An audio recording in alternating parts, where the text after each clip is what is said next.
My name is Martin Lay. I'm an attorney in the Emerging Companies Group at Perkins Coie. And this is EU Startup Jeopardy. This is the game show that answers all of your most commonly asked startup company questions, but without the legal fees that come with it. So hopefully, hopefully you'll enjoy this.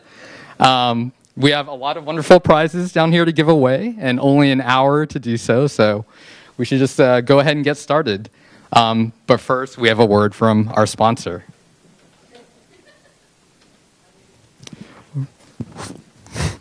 For entrepreneurs and businesses pursuing opportunities in internet, digital media, clean tech, software, hardware, wireless, life sciences, and other high-growth industries, Perkins Coie provides timely and valuable business-centered legal services. Questions and answers provided in this session are for informational purposes only, do not constitute legal advice. Most common side effects include excessive sweating, migraine, headaches, heartburn, upset stomach, nausea. Consult a doctor if these symptoms persist more than 72 hours. Okay, with that out of the way, we have the cheesy game show music and our co-hosts, partners in the Emerging Companies Group at Perkins Coie, Ben Straughan, Coie, give them a big hand. And with that, they're going to go over the ground rules. The ground rules, these are very important for this session. There's a lot of competition here. I want everyone to remember this is all about education and learning. Try to, when you leave the room, park your hard feelings if you don't win, which will be most, if not all of you, and let's go out there and just be happy. Here it is, ground rules. Martin will ask a selected question. Raise your hand once he's done asking the question if you think you know the answer. There are consolation prizes for wrong answers. I just want you to know that, but they're within the ballpark wrong answers. First person we pick has the chance to answer the question. If they get it right, they win a prize. And if wrong, then we'll pick another person to answer the next question. If we don't get a right answer, we're going to pick on someone. So either the right answerer or someone we pick will then pick the next startup Jeopardy question. If you've answered 2 questions correctly, you're done. That's the ringer rule. We're suspicious. All right. Coie, do you want to give some more detail? So each audience member, you each should have a Jeopardy board in your materials. So you should follow along, answer the questions to yourself if you don't get called on. You know, circle the questions that you got right and cross out the questions that you got incorrect. And at the end of the game, each, whichever audience member has the highest score wins the grand prize.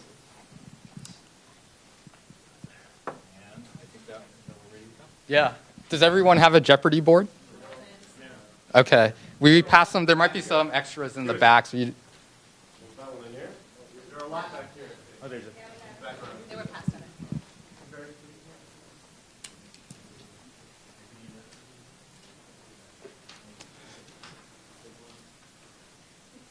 We're counting on you to keep score honestly and accurately on your own board.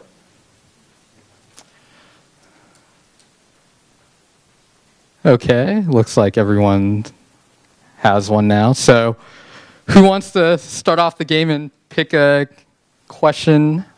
Anyone? Or actually, you know what? I'll just pick someone. Why don't you right here? What's your name? Jamie. Jamie? Okay. Which question would you like? Let's go with formation, organization, or one. Okay. This type of entity structure provides for the most flexibility with respect to taxation and governance. Who raised their? I saw right here. Oh, wait. Audience, should we? All right. Oh, sorry. There was the Jeopardy music, but what is an LLC? Very good.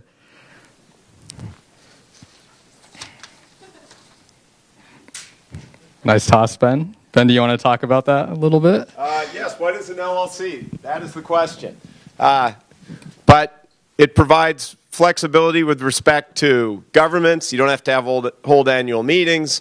Flexibility with regard to membership, how business is conducted, whether it's run by a manager, whether it's run by the members, how cash gets distributed, all kinds of great flexibility, which is a real bonus and a curse. Sometimes people get confused with the structure, or you'll find that the agreements kind of mix and match concepts. So caution is warranted, but clearly LLCs, which came into existence in the mid-90s pretty much for purposes of planning and structuring and use by all the states, are a huge benefit for businesses and their lawyers.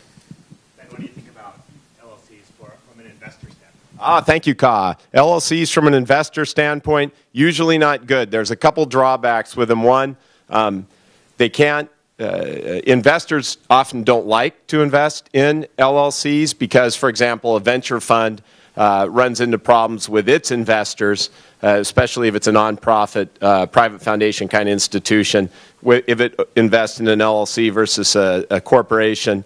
And secondly, they're kind of not used to it, and that's never helpful. And third, they don't work well for granting stock options a lot of the time. And most startups that are venture or investor backed will go the option route. So that's why you rarely see them.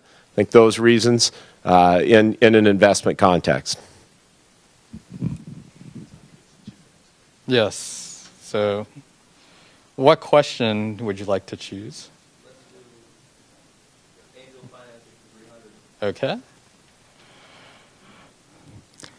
The form of investment often used when the company and the investors can't agree or don't want to negotiate the valuation of a company.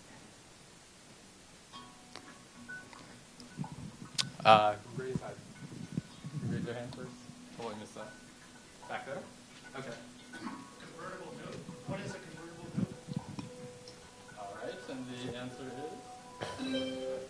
What is a convertible note? Very good. The question is, what is a convertible note? And convertible notes are good, often for companies, because they're simpler, less paperwork. You don't have to negotiate valuation.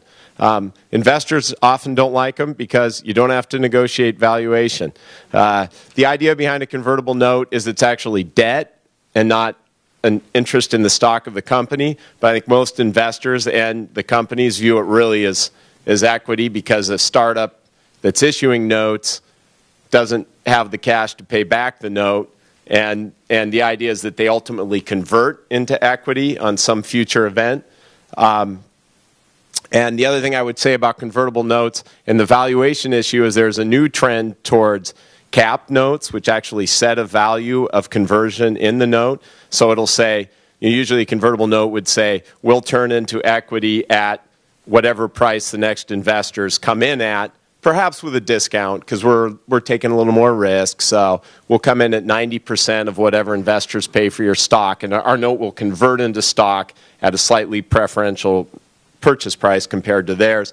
But now there's a trend to actually cap notes and say, but in no event will the company be valued more than $5 million. So if you invested, kind of $1 million in a note, and you'd essentially be, in that context, be guaranteed, if it was $4 million, you effectively get 20% of the company kind of no matter what when your note converts. And that is a valuation. You just valued the company when you put a cap in the note. So my one caution because of that trend would be let entrepreneurs and startups know, be very careful with cap notes and understand the repercussion of doing it. So Ben, just a quick question. So even though it's a convertible note, does it still have the same features that just a straight up note would, like interest rate? What a great question. Yes, a convertible note has the same features. It has interest. It has a due date. The due date's probably mythical, but usually, somewhere 6 months to a year out. If the company can't pay it, then they get renegotiated. But there is an actual date that the note has to be paid if it doesn't convert. And that means one of the triggering events hasn't happened and the investors haven't otherwise elected to convert, if that makes sense. Okay. So, Eric, why don't you go ahead and ask or pick the next question? Unplanned tax problem. Okay. These are the spooky ones. If I have stock subject to forfeiture, I need to make this filing within 30 days, or else Uncle Sam may have an unpleasant surprise for me in the future. What is 83B? Okay, let's see if that's right. That is right. What is an 83B election? So an 83B election is an election that you make with the IRS that needs to be done within 30 days, as we were just saying, of the issuance of the stock, if your stock is subject to vesting. And if you don't make the election, then the rules say that you're taxed as the stock vests on the difference between the amount that you paid for it and the value of the stock on the day that it vests, which really doesn't work most of the time from a startup perspective. If you have a monthly or quarterly vesting schedule, and your company is hopefully steadily growing in value, or growing in value by leaps and bounds, it becomes very hard to determine that increase in value at every single vesting period.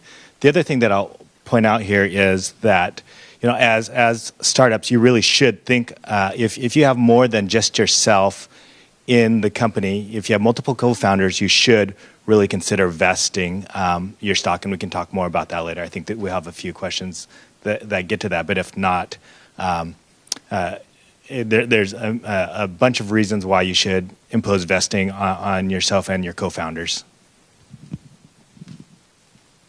The only thing I'd add to that is that, you hear about war stories and other problems that people run into for failing to file their 83B. I remember hearing about someone that ended up with a $5 million tax hit because they thought that they had filed their 83B and just forgot to. And the company did really well, and her stock did too, but she had to pay the Pied Piper because she forgot to do the 83B. So it's really important to do that within the 30 days. So Eric, you want to? And Eric's you're at the ringer rule, right? Yeah, you're already there. Wow. And we go to IP protection for 200. Okay. And when you score, by the way, keep score if you've internally answered the question right. Yeah. All right, so give points to yourself. All right. So the answer is the date that the U.S. patent system transitions to a first-to-file system. Anybody? Oh, I heard someone say it. What was it? When? January 12th, what year? 2012? Oh, so close. Anyone else have a guess?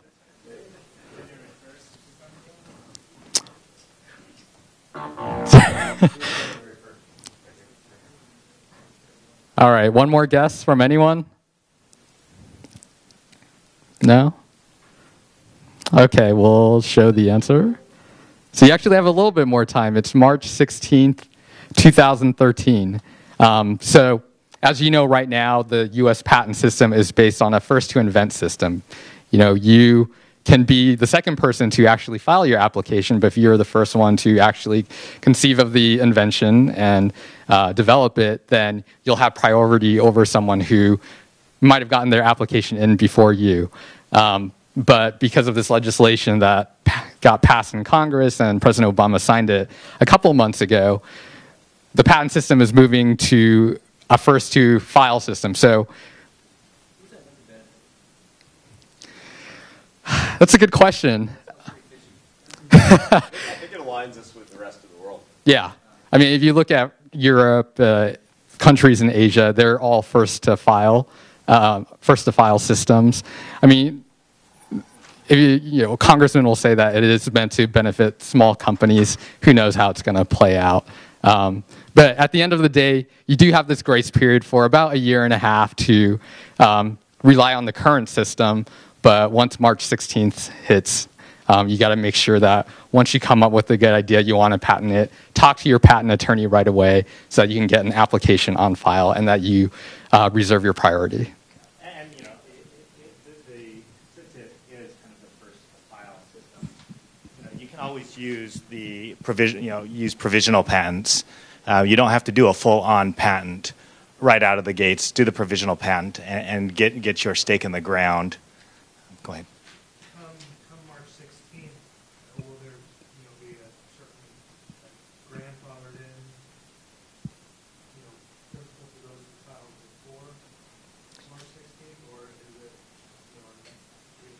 pending or whatever after March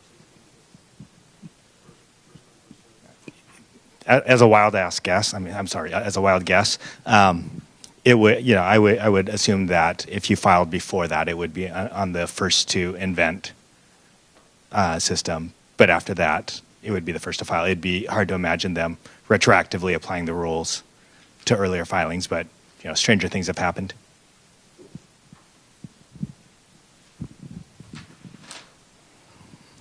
Okay, since no one got that right, I'll just pick someone in the audience to pick the next question. Jason. Sure. Formation, organization, 200, please. Okay. Let's see what this is. Failure to impose this on the shares issued to your co-founders may result in your co-founder benefiting from all your hard work while laying on the beach. Okay. I think that is correct. What is vesting or reverse vesting? Okay. So this is what I was alluding to earlier. The big issue that we're trying to avoid here when you impose vesting on yourself and your co-founders is, once stock is issued, just based on the default rules, based on state corporate laws, if you don't do something separately via contract, via vesting, then the person who holds the shares is entitled to hold those shares. And the company has no way to force them to give back shares if they were to leave sooner than is expected. So day one, you could be all happy with your co-founder. You are planning on how you're going to take over the world over the next 3, 4, 5 years. Day two comes along. You've issued your shares. Each one of you holds 50% of the company, and you're still planning on skipping down the yellow brick road hand in hand. Day three comes along, and it's a rainy day in Seattle, and they decide, what, I'd much rather be in Hawaii laying on a beach. And by the way, my dad, just gave me a bunch of money. So I think I'm going to go to the beach. But, I still own half this company, and you own the other half. And we've contributed, all of our IP, and you have fiduciary duties to me and the company is.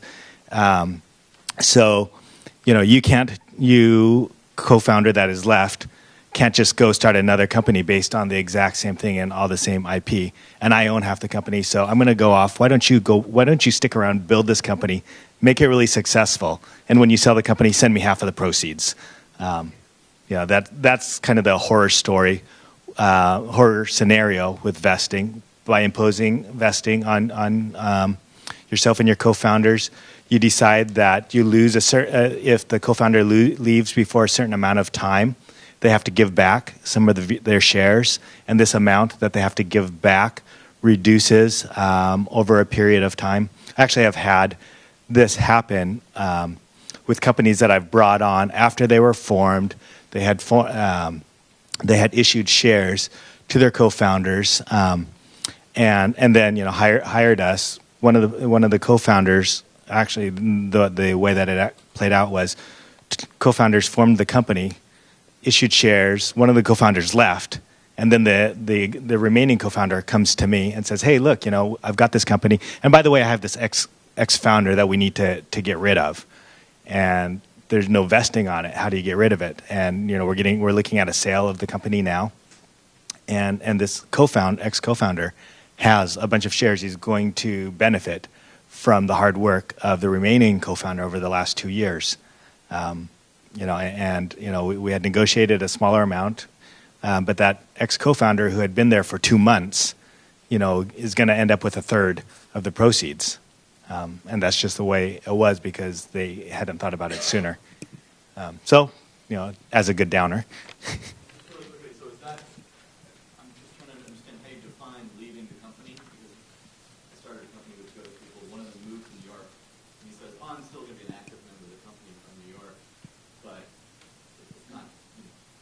not working out. It's not working out. Yeah. Exactly. Yeah.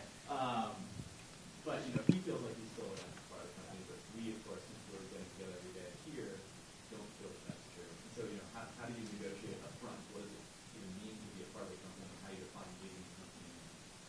Sure. So there's a pretty there's two answers there, unfortunately. So there's kind of the legal contractual answer, right? When you're imposing vesting, you say that for so long as someone is a service provider to the company, whether as an employee, contractor, board member, they are providing services and they're entitled to continue vesting, right? But then you get into kind of the practicalities of it. How do you apply that? So, from my perspective, I would look at it from a kind of a company governance standpoint. So, the board of directors so the board of directors hires and fires the execs, and the execs hire and fire everyone else, and whoever's providing services kind of has to go through that line of governance, right? So, if this person is not on the board of directors, then the board of directors could make a determination that this person is terminated from all services, and that would automatically terminate it. If this person is on the board of directors, then you probably have to figure out a way to vote this person off of the board. And if you have two other co-founders, hopefully you have enough votes to do that and remove that person from the board. And then your remaining board could remove that person from any other roles within the company. Well, yeah, correct. But it would apply. You can still put reverse vesting in the LLC. And I think the other thing Kyle was saying is it's really a business discussion in legal context. It's, look, you're not carrying your load. We all recognize this. We can go through this process. Why would it? It's expensive. It's time consuming. Let's just cut to the chase. Here's the deal. Here's what you keep in your shares. Here's what you don't. And that's usually the way these things get resolved. And if he doesn't agree, maybe you end up negotiating some additional amount of vesting that your ex-co-founder's happy with, and then you cut it off there. But it turns into just a negotiation. So is this something you have to decide at the very beginning that you're going to do this, or can you do it after you formed your company? You could do it. You can impose vesting at any time, but there's no better time to do it than at the very beginning. When you're not happy with each other is not the time to try to negotiate that. Good question.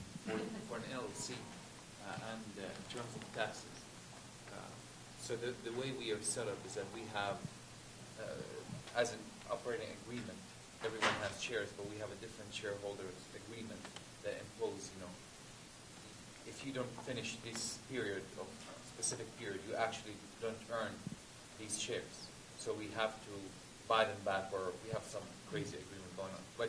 But anyways, the bottom line is that we actually, if the founder does not complete 3 years, we take shares back. Now, does that have the same tax implication as previously? So do you consider those as vested shares where we have to pay taxes on, or it doesn't even apply to an LLC? Yeah, I think two things. One, it's the same arrangement. That is reverse vesting. You can buy the shares back. And we should be mindful of our time, too, on these. But these are good questions. So we'll assume why a lot of you are here, right? And then the second aspect of it is, while they're a shareholder, they filed their 83B. They'll have the tax consequences of owning the shares, right, or the units in the case of an LLC. So they'll get the tax return, all that stuff. So their taxes look just like any other members. But they can lose the unit back.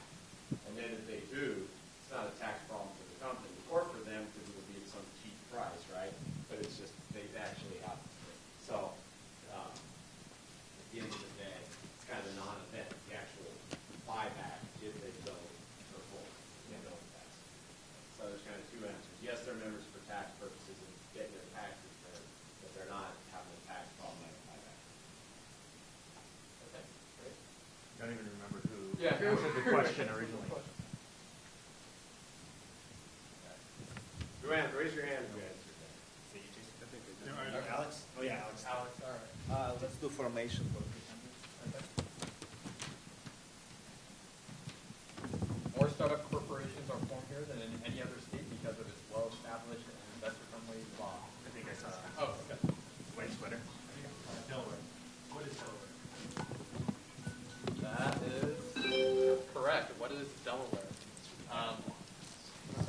variety of reasons, Delaware is favored by both companies and investors. They have a well-established body of corporate law, and they have a court that understands corporate law and businesses. So they're generally able to be more sophisticated and willing on decisions that have to do with really complex issues like application or breaches of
I don't know if that's the issue that you ran into. It's right to actually dissolve it.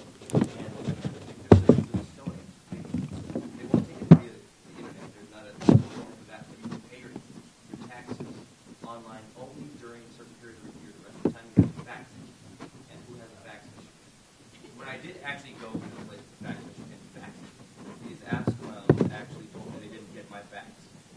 And this happened twice. So I've put I just don't think they're well set up for dissolution because they haven't dealt with it. Yeah. No, they just did it the way they taught us. And I will say that in terms of comparing Delaware Secretary of State and the level of technological sophistication they have in other states like Washington or California, unfortunately Delaware is way ahead of the game compared to Washington and California. It's government at the end of the day, so it's tougher. Yeah.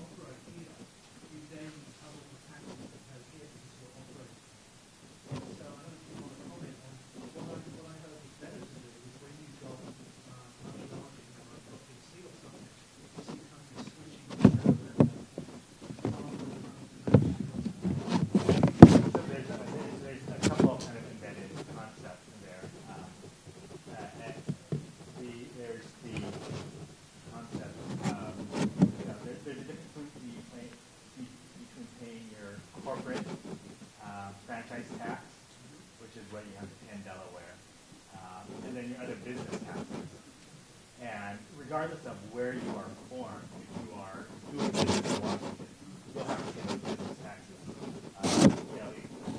So that doesn't matter. You're stuck with it. When you do form in Delaware, there's another registered agent. You have to pay for a registered agent in Delaware, and then pay registered agent to do business in Washington. Sorry, apparently I'm not loud enough. So there are kind of multiple different taxing jurisdictions that are happening with that. One of the other reasons that people choose to form in Delaware instead of Washington or other states is just that's where investors are comfortable with, right? And you talked about kind of moving over from Washington to Delaware when you are actually taking investor money, if that's what they require or insist. And just speaking from experience, it's not quite as easy as people would say. It's completely doable, but a cheap one costs $15,000 to do, right? So maybe you saved $1,000 over a period of 5 years before you raised money, but that money is quickly gone, and you've paid additional amounts in to reincorporate. And the other piece is that if you're raising money from investors, you want your deal to go as fast as it can. one of the things that one of the other truisms people should know is that time will kill your deal. If you have a deal on the line from investors, from an acquirer, from anything, push it and get it done as fast as you can, because you never know what could happen internally or externally that could kill your deal.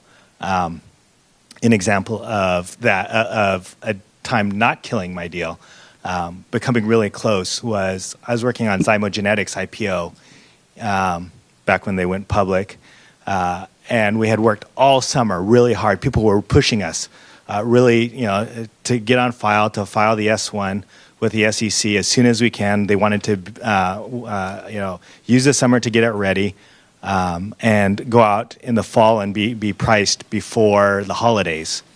So we filed the initial S1 with the SEC on September 10, 2001. 9/11 hits the very next day. Everyone agrees that if we would have waited one more day, we probably wouldn't have gotten out that year, or probably over the next couple years, given the markets have just melting down after that. So we filed on September 10. The SEC was very worried about the markets melting down, so they helped us along. Usually they can be very kind of oppositional, or at least adversarial when you're trying to take a company public, but they were very helpful to us. So over the next 2 or 3 months, we got out there, and the SEC helped us along. We were public for a month or two, and Enron hit, right? So suddenly the SEC complete swing, and they were just coming down hard on every single public company or potentially public company. So that's an example of time not being on your side, and from a deal perspective, time is never on your side with investors. So if it takes an extra 1 or 2 weeks for you to reincorporate from Delaware or from Washington to Delaware, is that a risk you want to take? And in my eyes, it's not. I think that the incremental value of being in Washington compared to Delaware in the short term isn't worth it. So, when I talk to companies and they want to discuss Washington versus Delaware, I tell them, let's say $500, and I won't spend an hour, advising you on the differences between Washington and Delaware, and just do Delaware, despite their fax problems. We should hit the rest of the questions. I was going to say, but if you have absolutely no intention of seeking investment, there's compelling reasons. Yeah, absolutely. If you don't have any, if you aren't going to raise money from investors, then it's a complete toss up. I would have no problem being in Washington, and have no problem being in LLC. But if you're going to raise money from investors, from my perspective, save the money and just become a Delaware corporation out of the gates, and don't try to get smarter than the system. Okay. Next question. Yeah. Next question. You want to go?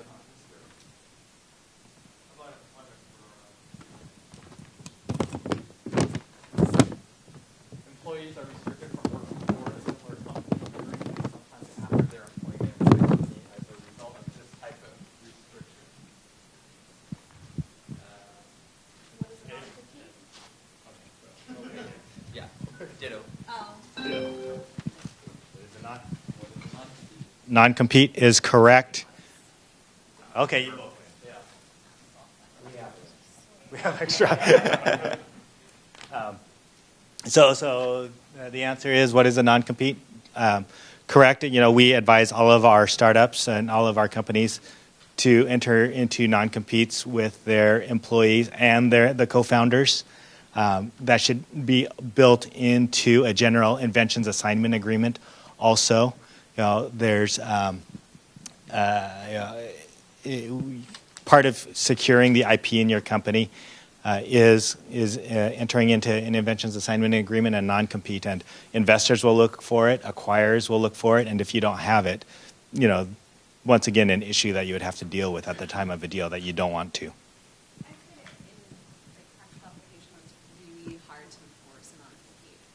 True. It's hard to enforce, and it's hard to enforce in court a non-compete, but it is easy to screw up another company with if they have hired one of your employees with a non-compete.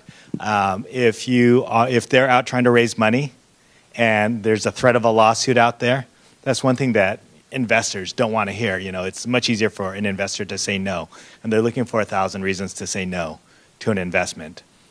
So, you know, having that non-compete is pretty significant from a negotiation standpoint and a leverage standpoint, even if it's hard to actually win in court. And non-competes aren't even generally enforceable if you're in California. So some states don't enforce them.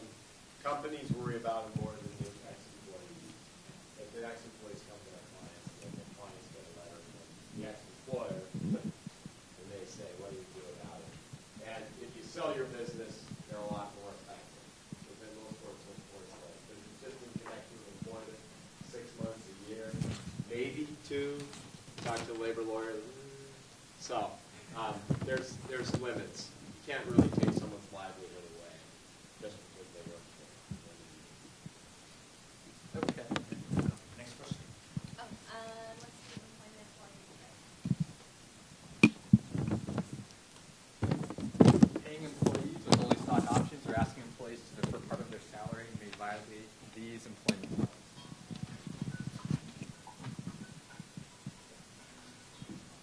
What is minimum wage?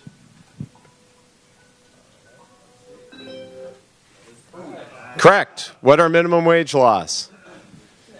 I'm just going to add this item of color. We actually run into as many issues here, perhaps, as any startup issue. Companies tend to ignore the minimum wage laws. They will offer deferred compensation, and they'll record it. Hey, we are paying you deferred compensation when we get caught up. So you create this ongoing obligation. You know, we don't have the money now, but we'll catch up. Those kinds of things, states are sensitive about. Lawyers, plaintiffs for labor, former employees are really good at finding those issues. And damages, for reasons I don't understand, tend to be treble and include fees, so triple. So by the time you and they carry through to officers and directors, so really the repercussions of not following the state labor laws with regard to minimum wage or deferred compensation, which means we say you're going to pay but we haven't, can be severe. So that one's worth checking. What about the new B Corps? Yeah. I don't know. If you mean how do labor laws apply with respect to new B Corps? Do they have a modified standard there that someone's proposed? Implications I heard over at the startup weekend this past weekend. Now, I'm not aware. There may be, and be a great follow-up question, there may be changes or implications for labor law for the B Corps, which are the quasi-profit corporations that are popular, kind of a growing trend across the U.S. Okay, next question. You want to choose the next question? Absolutely. All right. So I don't have to answer this one. Let's do unplanned tax problems. Okay. All right. This is the main difference between employees and contractors for tax purposes. I heard someone who shouted that out? All right, in the back. Withholding obligations, that is correct. Ben. That is the correct answer. What are withholding obligations? But it says what is, because we're lawyers. It could say what are, but no. So withholding obligations, yes. When you have employees, you have a withholding obligation. You have other obligations. You have unemployment, right? You have potentially, if you have a employee stock purchase plan, the Microsoft issue, right? So if you mischaracterize, all arising out of mischaracterizing employees as independent contractors, very popular with startups today. I don't have any employees. You'll have companies tell you, how many people work for you? Oh, 100. You know, so just because you call someone a contractor, if they actually are working for you full time, they show up at the office, they report to you, you do it, they're probably an employee, and it matters for withholding, it matters for Social Security, an employer's share of FICA, and it matters for state unemployment tax, and it can matter, so those are three, and uninsurance. Yes?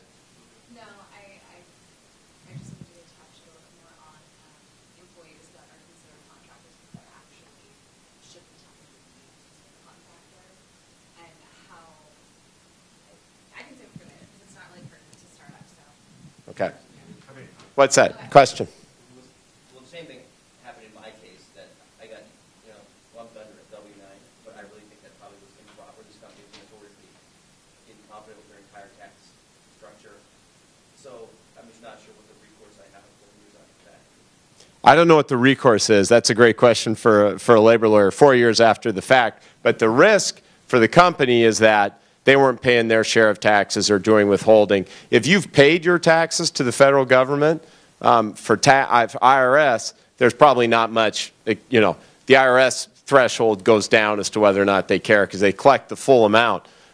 Who cares is the state. So we have a company, we represent a startup, and they're actually in their New York branch, just got audited by New York Department of Labor for unemployment for mischaracterizing. So characterizing employees as contractors, not paying unemployment insurance, not contributing money to the unemployment fund for New York, and now that fund is coming after this company, and they're under audit. Very popular because it's a source of revenue for states, which obviously is important nowadays. Question? So, my understanding of that is the difference is whether you hire someone and you have an independent contract with them to do it. But I thought I heard you say something that's more about how their employment is structured. Yeah, there's literally a 20-factor test that gets kicked around, that's been around for 25, 30 years, and the IRS has said we're not touching it. We don't want to update that law. And the overriding theme is dominion and control. But the obvious things are if somebody's working for 4 or 5 businesses and they have this skill set they're bringing to yours, and they kind of, I'm going to give you some software. Okay, that's a developer. That's pretty easy on the contractor side usually. Versus someone who's there full time. What do you need me to do next? So time devoted. Are they working anywhere else? How much? It goes down to things like, do they bring their own tools? A bit of an antiquated concept today. But are they bringing? Are they working in your office? Are they working from home? So there's actually a number of factors that go to it. And just characterizing them is helpful, but doesn't determine. So, would it be possible to structure someone who's like a receptionist or a secretary as an independent contractor if, for example, they brought in a whole box and sometimes they could work from home? So the question is, could you characterize a secretary as an independent contractor by bending the rules? Probably not in most cases. I think that'd be very, very hard. So back to Martin. Okay, sir in the back, do you want to go ahead and pick the next question?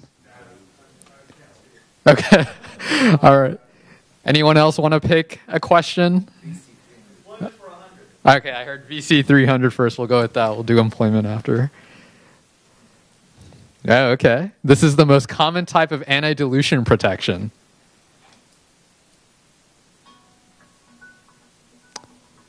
And crickets in the room. All right. Let's see, is that... I think you turned it up. Did I? Okay. Okay. Any other guesses? Yeah.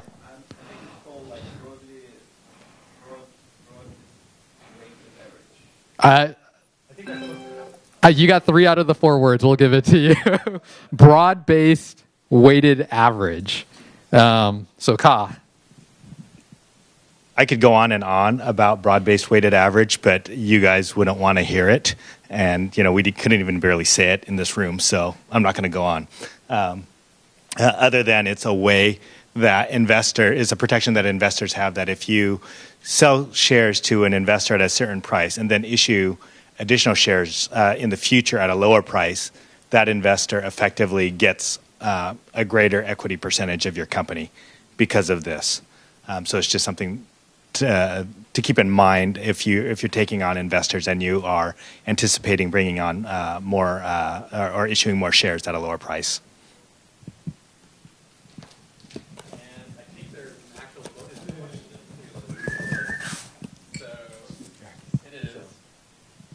What is the broad-based weighted average formula?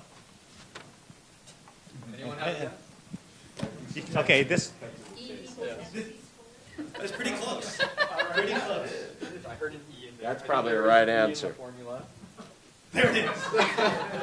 There you go. So you would have won the entire thing if you had that. But sorry, no one gets it. Close enough. Close enough. All right. Yay, Einstein.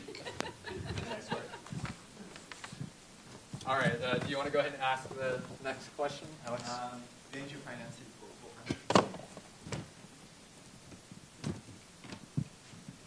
These venture terms ensure that this gives the founders control greater than 50% of the outstanding stock of the company. Doesn't mean that they control all of the decisions for the company.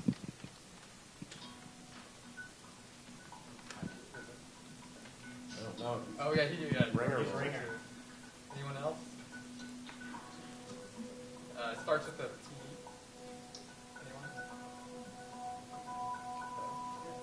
Yeah. What is the provisions that covers the agreements to ensure they've got details? Oh, yeah. Yeah.